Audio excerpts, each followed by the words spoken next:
Mike Burns picks up his 5th strikeout. Strikes on Ethier, and he struck him out. Burns is having a career day at Miller Park. Mike Burns rings up Russell Martin. Hey guys, Coach Mike here. I hope everybody has a safe and fun Halloween weekend. And I got a little treat for you guys. This is going to be the pickoffs at second base. We're going to have 2 different pickoff moves and 3 different pickoff plays. The first pickoff move is going to be the inside move. Another way people like to call it is the spaghetti move. On the inside move, we want to get in, look in at our sign, come set. Once we come set, we are going to pick up our middle infielder. As our middle infielder is holding that runner on, once they break back to their position, if at any time I feel uncomfortable, or I feel like that runner is getting a bigger lead, or I feel like he may steal, at any time I can do the inside move.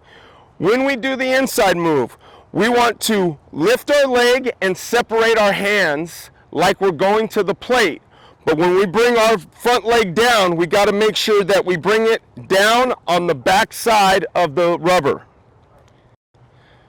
So as we come set, pick up our middle infielder, come down. So as I lift my leg, I'm separating, and as my foot comes down, I'm coming down on the back side of that rubber.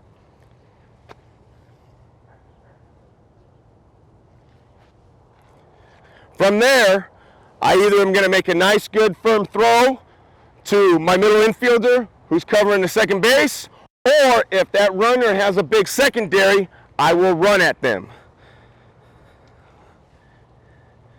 This will be the throw to second base.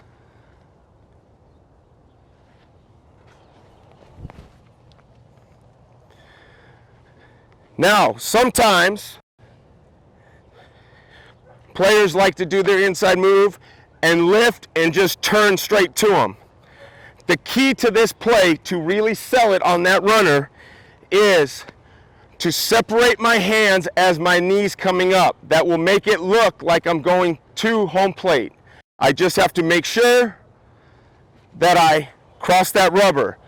If he's got too big of a lead, I will run at him, trying to corral him back towards the base he was coming from, which would be second base. And I'll do it one more time.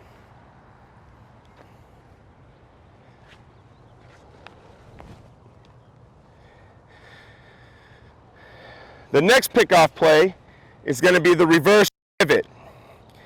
The reverse pivot or reverse spin will be on a daylight play or a timing play.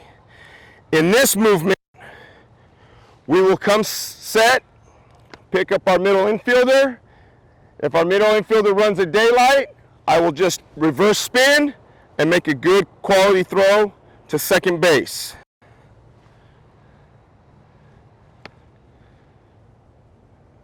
Middle infielder flashes for daylight, I spin and make my throw. Now for the daylight play at second base for the shortstop. When I have my runner in front, I want to be on his left shoulder. When my pitcher comes set and looks, I want to make sure that I have eye contact with my pitcher. Once I have eye contact, then that tells me that I can either retreat back to my spot, my original position, or I can go in for a daylight. On a daylight, the shortstop, once he makes eye contact, flashes his glove. Once his glove goes out, you need to run hard to the bag because that is telling the pitcher that he's going to spin and throw. So as soon as I make eye contact, I flash and I break straight to the bag. That pitcher's spinning as I flash, and it's going to be bang bang to try to pick that runner off. Now as a second baseman, maybe it's a big power hitting right-handed batter up to bat, and the second baseman's going to be holding on the runner. The second baseman's going to hold close to the bag, not on the bag, and if he feels like he wants to run a daylight, he's going to flash his hand, and as his hand goes out, he's breaking hard to the bag. When that happens, all we're doing is we're breaking hard to the bag. If the pitcher doesn't turn and throw, make sure you yell step off. If you yell step off, the last thing we want that pitcher to do as a middle infielder is to throw a pitch when we're breaking cover in second base for a pick. That pitcher does not have to throw the ball. So therefore, when I break, if he doesn't go, yell step off. He steps off and we restart, nothing hurt. Now on the timing play for the pickoff, I'm in my same spot over the left shoulder of that runner. Right? Now a timing play is more of a play. Daylight can happen anytime. On the timing play, I'm on his left shoulder, make sure that I see eye contact. Once I have eye contact, I retreat to my position, and as I retreat, my pitcher will look home. 2 seconds. As he turns his head to look home, the second baseman's breaking, and in those 2 seconds, it's giving the second baseman time to the bag, we spin and throw.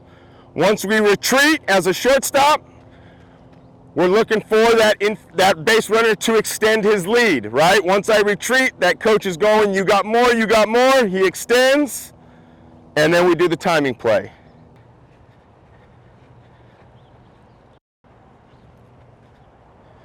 So as a pitcher, I get my sign, I'm gonna set, I'm gonna make eye contact with my middle infielder.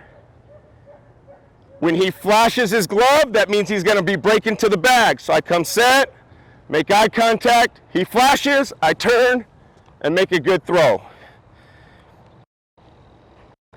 The next play is a timing play.